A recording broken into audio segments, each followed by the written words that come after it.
Bonjour à tous les élèves de la troisième année du groupe scolaire Génération Future.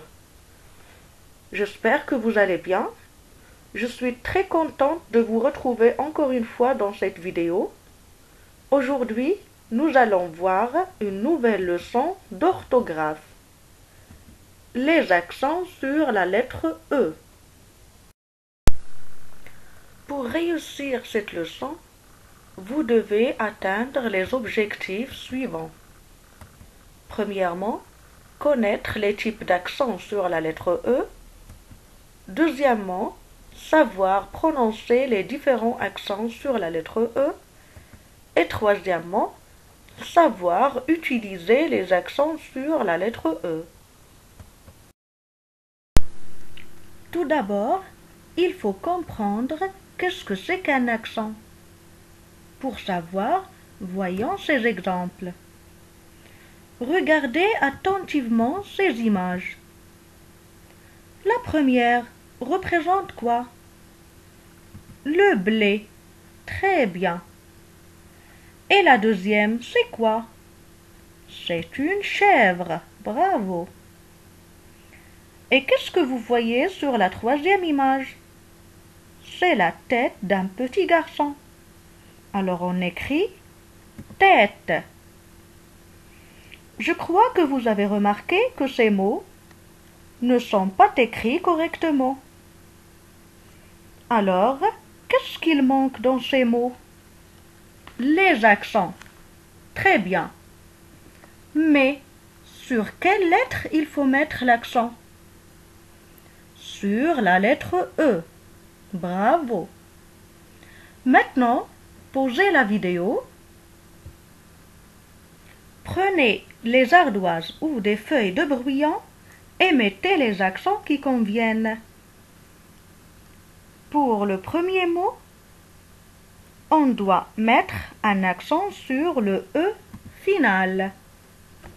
Blé. Et le deuxième mot, comme vous voyez, on a mis l'accent sur le premier E. Chèvre. Sans accent, ça va se prononcer chèvre, donc c'est faux.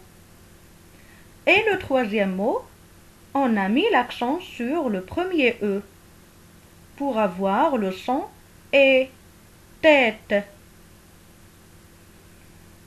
Alors, on peut constater que les sons sont des signes qui servent à modifier ou changer la prononciation de la lettre E. Alors, on peut déduire que la lettre E peut être accentuée de trois manières différentes. E avec un accent aigu qui monte vers la droite comme une fusée. E avec un accent grave qui descend vers la droite comme une flèche. Et E avec un accent circonflexe qui est la somme de l'accent aigu et l'accent grave. Il est sous forme d'un chapeau. Mes chers élèves, on a déjà dit que les accents ont une grande importance au niveau de la prononciation. Alors, quels sons produisent-ils? Pour savoir, regardez bien ce tableau. Je commence par les mots de la première colonne. Mère, père, frère. Ces mots contiennent E accent grave, qui fait le son E. Je passe au mot de la deuxième colonne. Bête, fête, fenêtre. Ils s'écrivent avec E accent circonflexe, qui fait toujours le son E, c'est-à-dire ouvert. On ouvre la bouche. Et concernant E accent aigu, école, vélo, canapé, il produit le son E, fermé. Donc, retenez bien que E accent grave et E accent circonflexe font le son E. Ils se prononcent donc les lèvres ouvertes. Et E accent aigu produit le son et se prononce les lèvres quasiment ou presque fermées. Je vais maintenant détailler les règles pour ne plus faire d'erreur quant à l'accentuation en français. Alors regardez ces exemples. La première liste: écharpe, cinéma, café. Ces mots contiennent E accent aigu. Comme vous voyez, il peut être au début du mot, comme écharpe, ou au milieu, comme cinéma, ou à la fin, comme café. Passons maintenant à une autre liste.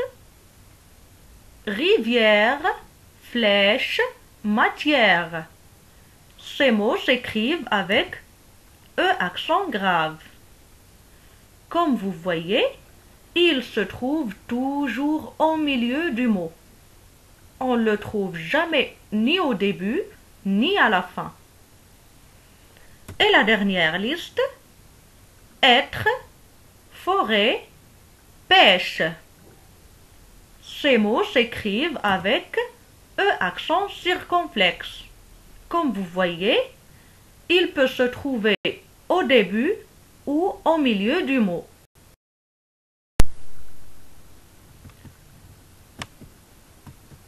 Où peut-on placer ces accents? Alors, d'après les exemples, on peut déduire que E accent aigu peut être au début, au milieu ou à la fin du mot. E accent grave ne se trouve jamais ni au début ni à la fin du mot. Il se place toujours au milieu. Et E accent circonflexe ne se trouve jamais à la fin du mot. Il peut être au début ou au milieu. Passons maintenant à la meilleure partie de la leçon. Je vais vous donner quelques astuces pour savoir quand peut-on mettre chaque accent. Mes chers élèves, ça ne marchera pas tout le temps, parce que vous savez qu'il y a toujours des exceptions dans la langue française. Mais je pense que ça pourra vous aider.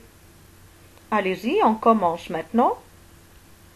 On met E accent aigu quand la syllabe suivante est sonore ou prononcée, c'est-à-dire il ne contient pas de E muet. On met E accent grave quand il est suivi d'une syllabe comportant un E muet et aussi quand le E précède le S final d'un mot.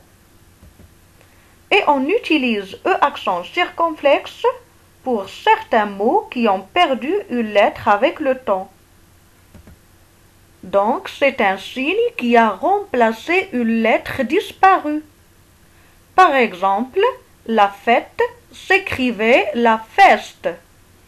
Comme vous voyez, le mot feste a perdu le S et on l'a remplacé par un accent circonflexe sur le E.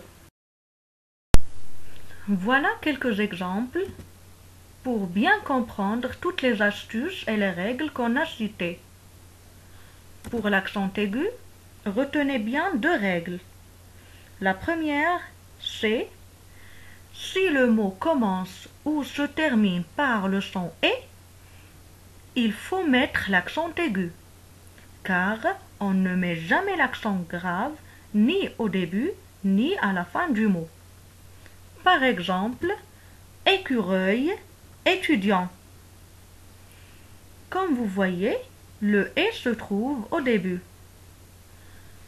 Marcher, karaté. Le « et » se trouve à la fin. Et la deuxième règle que vous devez apprendre, c'est qu'on doit mettre l'accent aigu si la syllabe qui suit le « et » ne contient pas de E muet. Elle doit être sonore. On doit l'entendre. Par exemple, séparer. Dans ce mot, la syllabe qui suit le « et » est pas. On entend bien le son A. Il n'y a pas de E muet. C'est pour cela on a mis l'accent aigu sur le E. La même chose pour le mot suivant, numéro. Après le E, il y a la syllabe ro.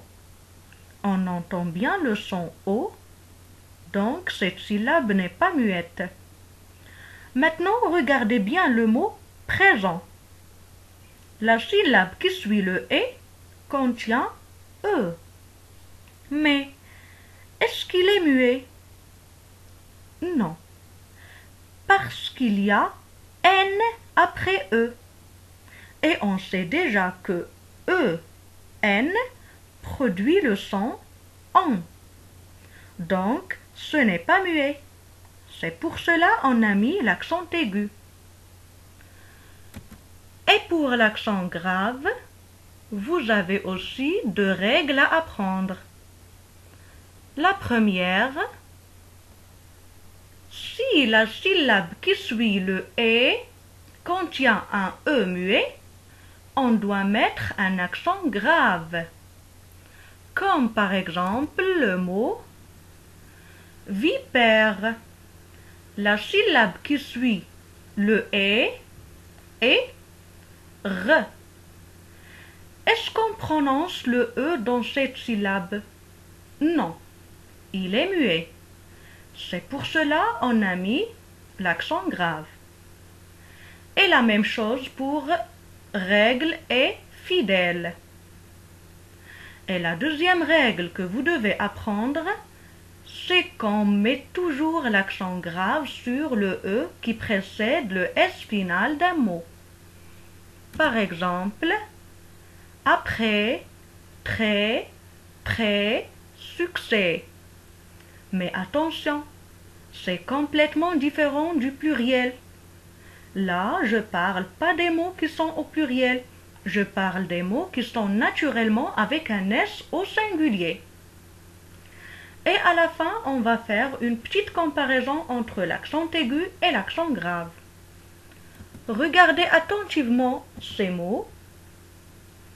Poésie s'écrit avec E accent aigu. Et poème s'écrit avec E accent grave. Pourquoi à votre avis? Parce que dans poème, la syllabe qui suit le E contient un E muet, M.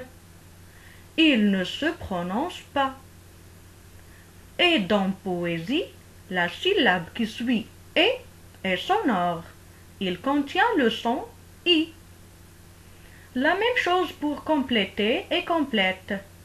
Dans compléter, on a mis l'accent aigu parce que le E qui suit E n'est pas muet. Il produit le son E, car il y a R. Par contre, complète, la syllabe suivante contient un E muet. Avant de conclure cette leçon, j'aimerais bien vous donner une remarque très importante. Si la lettre E est suivie de deux consonnes identiques, on ne met pas d'accent. Par exemple, belle. Ce mot s'écrit avec deux L. Donc le E qui précède ces deux consonnes ne prend pas d'accent. La même chose pour les autres mots. Terre, blessé, fourchette. J'espère que vous avez bien compris la leçon et que vous pouvez réaliser individuellement cet exercice d'application. Comme d'habitude, pausez la vidéo, prenez le cahier de devoirs, écrivez et réalisez l'exercice. Je lis la question. Complète ces mots par E accent aigu ou bien E accent grave.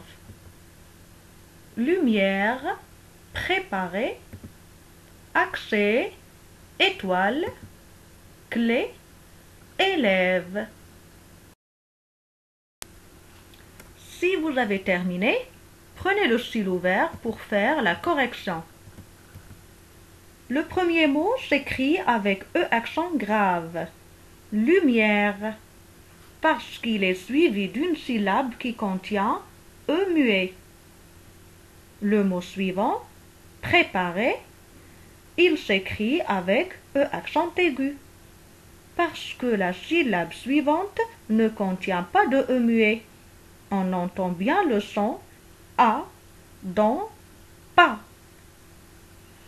Le mot suivant, accès, s'écrit avec un accent grave, parce que le E précède le S final du mot.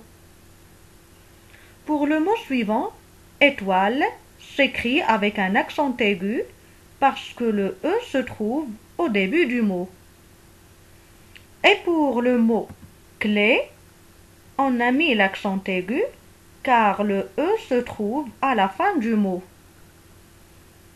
Et pour le mot élève, on a mis l'accent aigu sur le premier E, car il se trouve au début.